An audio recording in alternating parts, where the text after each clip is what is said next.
呢張佛像畫咧係用金色嘅顏色嚟到畫嘅呢個三個佛像，係近代民國時期一個好出名嘅畫佛同埋畫觀音嘅畫家。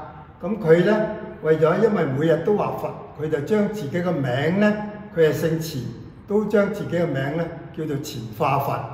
咁佢呢幅畫嗰個畫法咧，就係代表咧，即係用黑色嘅底嚟到襯托出呢幾個佛像咧，就好突出嘅一種畫面嘅表達方式，即係唔係傳統畫喺白色嘅紙嗰度。咁旁邊兩對對聯咧，係近代一個好出名嘅書法同埋篆刻家啊。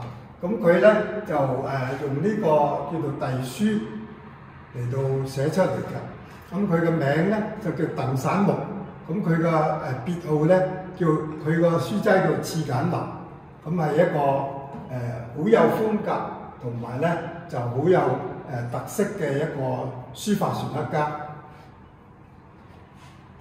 咁旁邊呢有幅觀音咧，都係近代就唔係好大名，但係佢個畫呢個觀音嗰個造像咧，就非常之係叫做表達到嗰種仁慈嘅同埋咧好善良嘅一種外形嘅面貌。